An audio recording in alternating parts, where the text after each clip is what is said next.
Hi,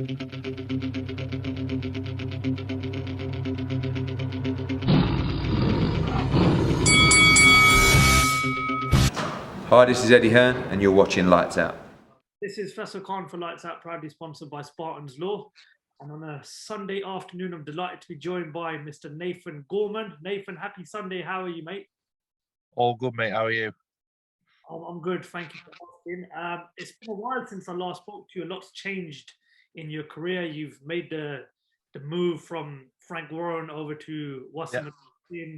I haven't spoken to you for a while. Just if you don't mind, just explain the reason for the change over to Wasserman. I think it's the thing, a new chapter in the book. Obviously, I had a good career with Frank. I was involved, obviously, in a big fight when, obviously, I boxed Daniel. And prior to that, I boxed for a title for him. And like I said, I think it's time now for a new chapter in the book. Obviously, it's a fresher breath air working with the Sauerland brothers and Wasserman. Obviously, they got the Sky dates, etc. So I think, like I said, it's just a new adventure what I'm looking forward to. So I'm really keen. And next year, I'm going to be really busy and get some momentum going, which is what I wanted. As we've seen, Wasserman Boxing working closely with Sky Sports, Boxer as well. They put on some good shows in the first few weeks of their new adventure. I think there's obviously no chance of you sort of getting out in the ring before Christmas or the end of the year. Ideally, mate. But if not, January time would suit me as well. It'd be perfect. Because I'm building some fundamentals in the gym, etc. So ideally January, then March, then hopefully, every 12 weeks then. Being more active is the plan for next year. That's what we got anyway. So that's where we want to be. What can you tell us about your plans for next year? I know you want to try and keep as busy as possible. What are the key targets for you? Are you looking at any specific title? Is there any specific, I don't know, a route down in the WBO that you might fancy going? Yeah, listen, I can get, obviously, like you said, I can go world ranking belts. Obviously, there's loads in the WBA, IBF, WBO. There's all sorts of sanctioning bodies where I can go to WBC. So I could get myself into a world rank position that way, or I could do the traditional route. And obviously, if a big fight domestically upholds itself, I am going to look at that. And it's a fight what me and my team have already talked about, considered, domestically. You got Fabio Wardley for a British title, obviously subject to what Joe Joyce is doing, because he's obviously number one in the WBO, I think. So obviously he'll be fighting the winner of Usyk Joshua, I'd imagine. But like I said, it all depends on that, what type of fight it is, the magnitude of the fight, title wise, etc. And if it makes sense, mate, I'll box them. I'm definitely not the type of person to shy away from a good fight. I really box anyone if they give me plenty of notice and I'm feeling good in myself and I've got the right preparations, etc. I'll box virtually anyone they want me to.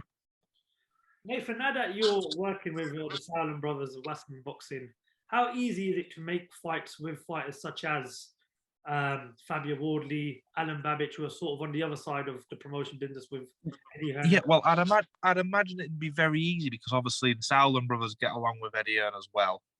I think they're friends. They've worked with each other on numerous occasions. So for a fight to cross over like that, I think it'll be very, very easily to fight. As long as both the fighters, subject me, myself, and whoever I'm fighting, wants to fight, I can't see it being a problem. Okay, well, as I mentioned at the start of the interview, you were previously working with Frank Warren. One heavyweight we've seen of Frank Warren's is David Adeleye, who's been very vocal about yourself.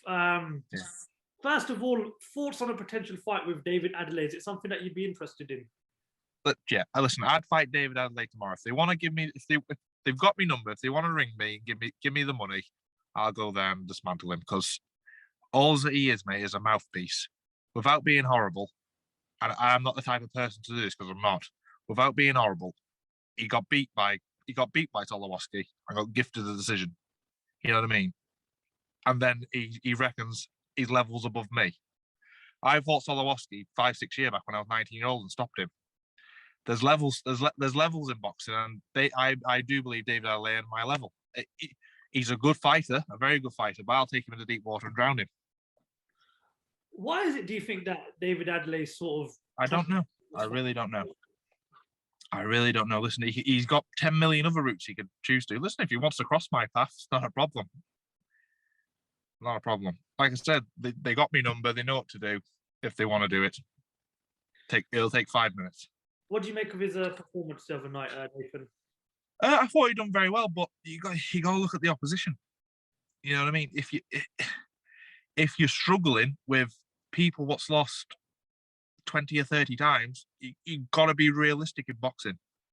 If you get beat, listen, there's no harm at all in getting beat in boxing, no harm at all.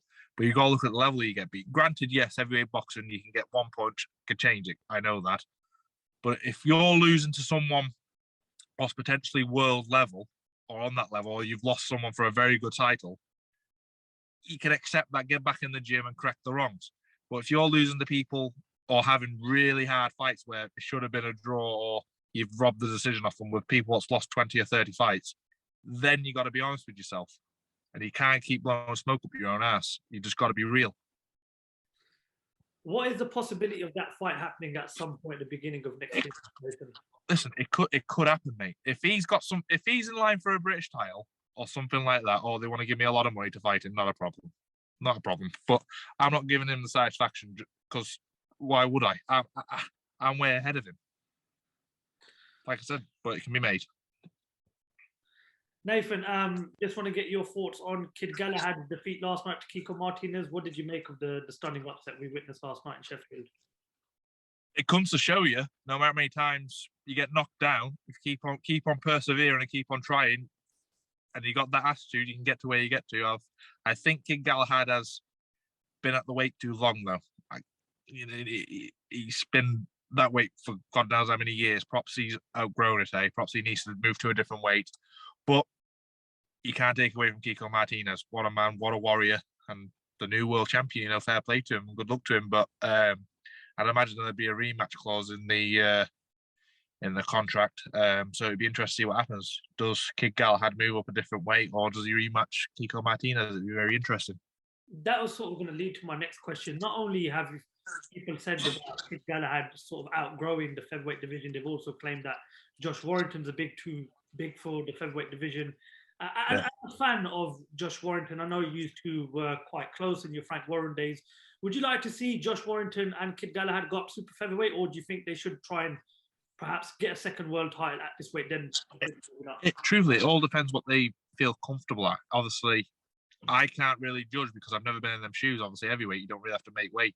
But if they're losing pounds after pounds after pounds and they're struggling to get on the scales, then yeah, they should move up a different way. If they're not eating or not drinking, it's dangerous, really dangerous.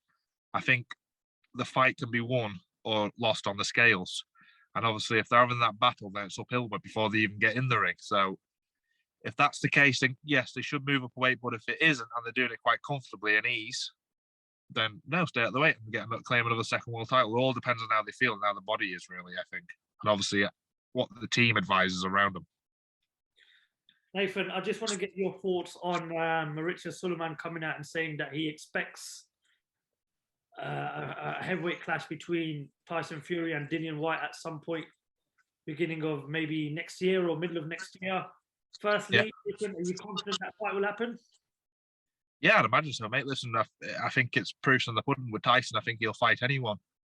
The man had 3 years out the ring and went and fought Deontay Wilder in America. So, and Klitschko, etc. Well, 3 times he's fought Deontay Wilder. So, I think if he was frightened, he wouldn't be fighting them type of men, would he?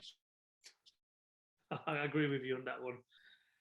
Everybody will obviously want to see a potential undisputed clash between Tyson Fury and Alexander Usyk. Now, if we do see a fight between Tyson Fury and Dillian Whyte, no disrespect, but everyone will have Tyson Fury as a favourite. A lot of people are backing Alexander Usyk to defeat Anthony Joshua in their rematch whenever that does happen. Yeah.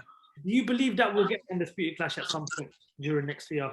I reckon it's more than possible. Because, let's be fair, I reckon Usyk will probably beat Joshua again. I'd like to see Joshua win, to be fair, so we could have an all-British undisputed match. But I just think he's got the tools and the awkwardness and the boxing skills to cause Joshua problems. But obviously, if Joshua hits him, but it's hitting him, isn't it? Because he's very fluent. But I think there's only one heavyweight for Alexander Usyk, and that's Tyson Fury. I do. If he's too big, too good, 6'9", 20 stone, he isn't going to get into him, mate. I really don't. It makes for exciting times at some point next year. Right. Listen, I've taken up enough of your time, so I'll let you carry on. Thank you very much. Brother. Thank you. Especially Sunday afternoon, and we'll look forward to catching up with you at some point at the beginning of next year. And I hope you have a good Christmas and a happy New Year. Same to you, mate. God bless you anyway. Take care. Nathan Gorman, thank you for talking to Lights Out. No problem, brother. Take care. Bye-bye.